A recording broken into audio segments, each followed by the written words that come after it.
Hey, what's up everybody? Welcome back, Calendar with Droid Life. And I'm taking a look at 20 tips and tricks for the HTC One. So I've had it for 2 or 3 days now, played with it, sort of worked through the intricacies and oddities that exist in HTC Sense 5, and wanted to share some of those so that if you pick up an HTC One in the near future, you'll have no problems navigating around the device and figuring things out. As you're probably well aware from my initial software tour over the weekend, there was definitely some things that threw me for a loop. HTC's done some odd things with Android that will take some getting used to if you're coming from another Android device. So let's jump into this right away and start hammering these out. First thing, lock screen, right? You guys have seen lock screens a number of times. And this is not that different than other lock screens.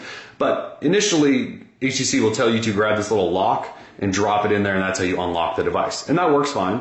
But if you don't want to necessarily grab that lock icon, since it's kind of small and in the middle, feel free to just swipe up anywhere on the screen. It'll unlock it. As long as you're in, swipe to unlock, you can swipe from anywhere and it'll unlock the device. You don't necessarily have to grab that lock. And then as with other or previous HTC devices and, like Samsung's, things like that, you can grab apps directly from your dock down there and load right into those. You can also do that with folders. So this folder that I have of apps, I can drop that and it'll pop open the folder as I unlock it. So those aren't necessarily new, but they're definitely something that's still there. We should also point out that your dock, however you have your dock set up, is exactly how your lock screen is going to look. So with Samsung devices, you could go in and customize your lock screen to have different apps down there than you would have, say, once your device is unlocked. With HTC, you can't. Whatever your dock is, once it's unlocked, that's the way it looks on the lock screen as well. So if I unlock, you can see they don't change, they're exactly the same.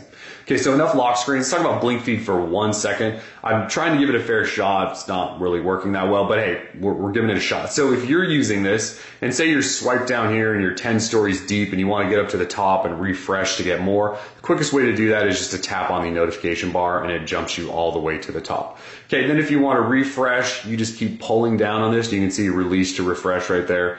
It'll refresh and it should then bring up new stories, assuming there are any. Okay, so that's blink feed. Let's move on out of there. If you want to customize your home screens outside of blink feed, a quick pinch will get you into this menu. So if you zoom in a little bit up here, if you want to remove home screens, you can long press and remove them. If you'd like to set a new one as a home screen outside of blink feed, you just drop it on set as home, and you can see that home icon moves over. You cannot get rid of blink feed. Again, I've said this I don't know how many times. You can't get rid of it. It's stuck there for good. The only way you can get rid of that is install a third-party launcher. If you want to add new panels, you can just keep tapping this plus panel button. And then if you want to remove those, you can just do that. Now, for some reason, I'm under the impression that when this phone was unveiled, you were able to grab these and swap these around and rearrange them. Now, the blink feed one always stayed right there on the left, but I was under the impression you could swipe around these other ones and you can no longer do that. Or maybe you never could, I'm just imagining it, but that's what I remember anyway. So you can just go ahead and remove those. If you want to add a widget, it's just like you normally would. You have your previews up here. You can grab a widget, highlight a box, drop it, and it'll go right into that page. If you want to remove one of those, you can long press on it, drag it up to remove, let it highlight red, and then it's gone. All right, so that's home screens. Not really a lot of new stuff there. We just thought we'd show you that. So let's jump into the app drawer. If you jump into the app drawer, initially this is what it looks like. You have that same clock and weather that you have in blink feed. And then you have it's actually a 3x4 app drawer, because you can see that first swipe actually moves the clock out of the way and you actually do get 3x4. If you don't like that, do a quick pull down, grab the menu over here, go to grid size, change that to 4x5, and then you'll see a number of different apps in there. If we want to jump to the top of the app drawer, say you're way down here, just like in blink feed, you can tap on the notification bar and it drags you all the way back up to the top. You can sort apps in here. Again, with a little pull down, you'll see alphabetical. You can go in here and do custom or most recent.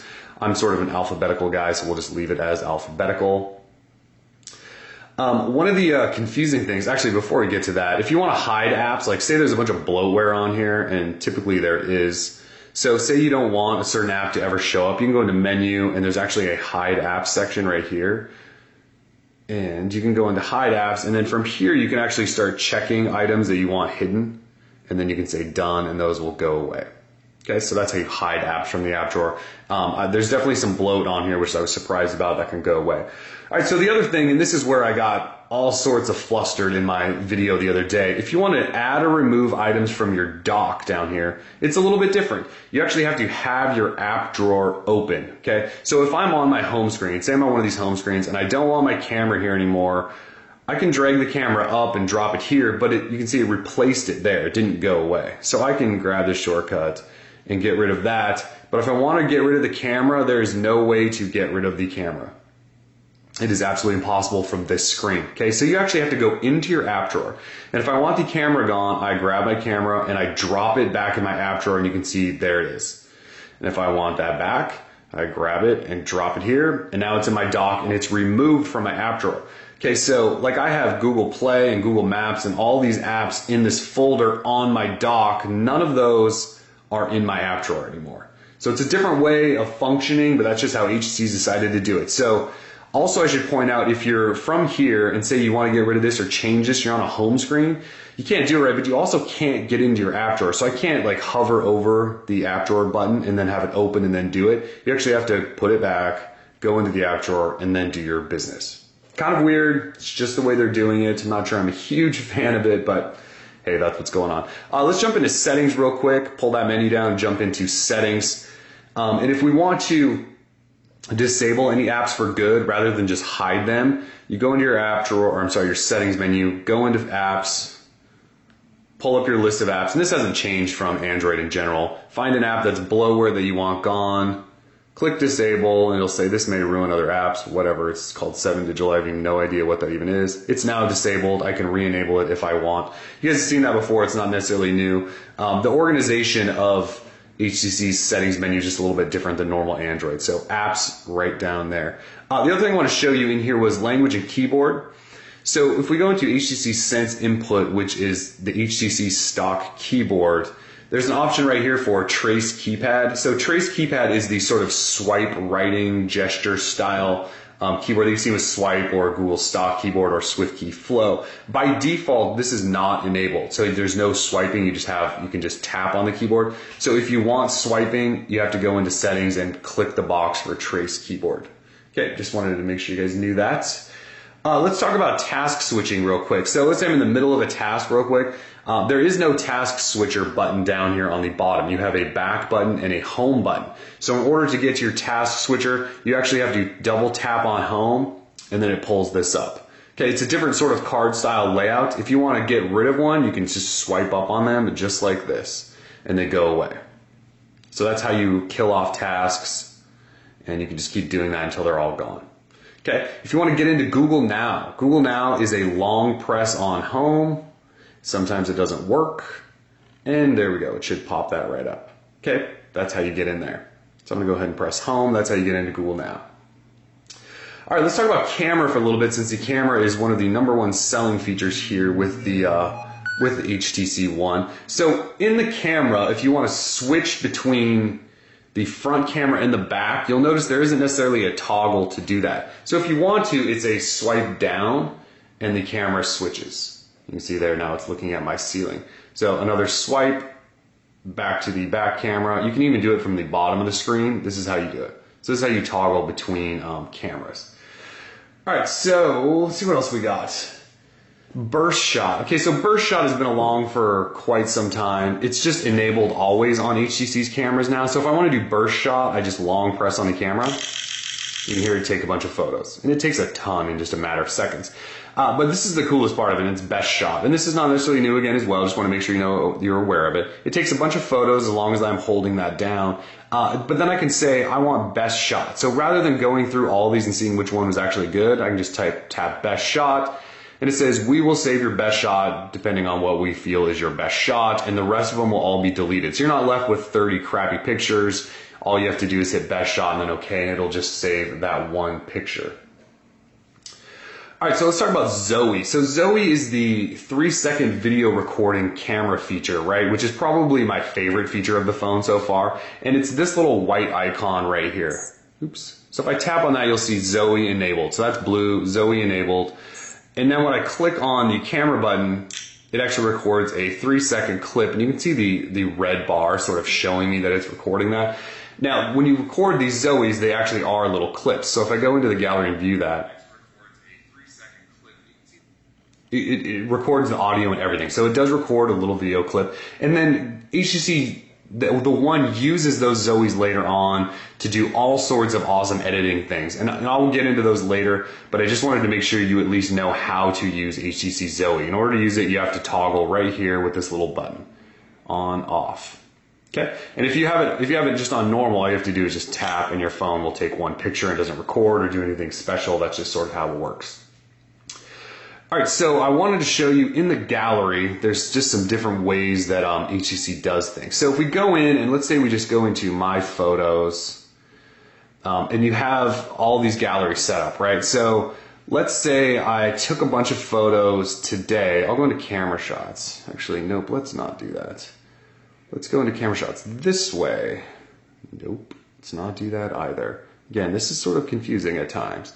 Let's just say I have a whole bunch of camera shots and it's organizing them. Oh, I know what's going on. Let's go up to events. A lot of times your gallery will be sorted by events, which are by location or date or things like that. So let's say I took a bunch of pictures today, which you can see it thumbing through up here in a highlight, and I want to break those out. Like, let's say I was at a Blazer game during the night, but during the day I was on location somewhere else taking photos of something fun, and they're all into one gallery for today. So if you want to separate those out, you can long press on the event for that day, and you can either do merge to or split to. And if you do split to, it then brings up all the pictures you've taken. So I can say, let's highlight these. I don't necessarily want these in there. I'll leave my popcorn pictures in there. And then if I hit split, it brings up my event list again. Now this is a step where it doesn't necessarily tell you what's going on.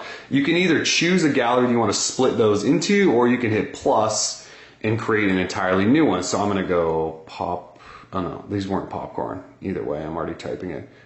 So I typed pop, although that didn't work. Try that one more time, popcorn. All right, and then I hit OK, and it's gonna then move all of those photos that I just wanted to split out of there. And now I should have a new folder called popcorn, and they're all in there.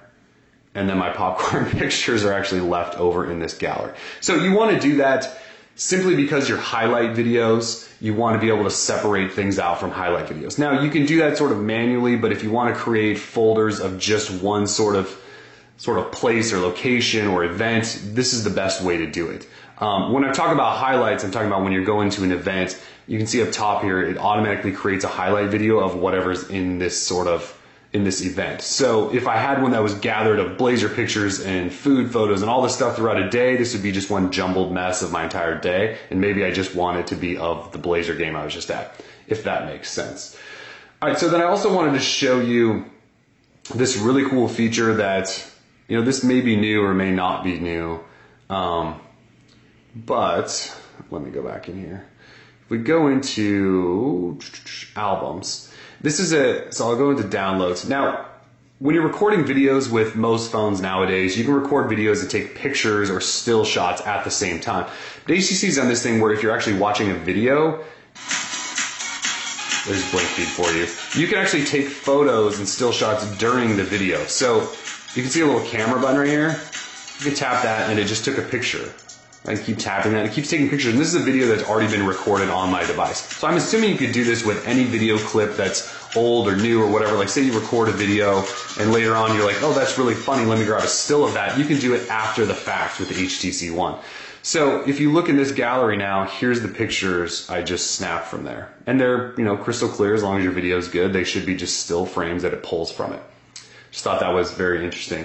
The last thing I wanted to show you then to wrap up sort of this 20 or so tips and tricks is screenshots. If you don't know how to take a screenshot, it's a hold down the power button and volume down at the same time, a couple of seconds, and there it takes a screenshot. And it puts those straight into your gallery. You can share those from your notification bar, all of that good stuff. So this has just been a quick tutorial or tips and tricks session with the HTC One. I know that was quite the long video, and some of the stuff you've seen before, some of it again is just specific to the HTC One that I want to make sure you know how to do. So anyways, we're Droid Life. We got more coming. We'll dive into the camera a lot more in a lot more detail. We'll look over some other things. We'll make sure you guys know everything there is to know about the HTC One before it hits stores. So Droid Life, peace.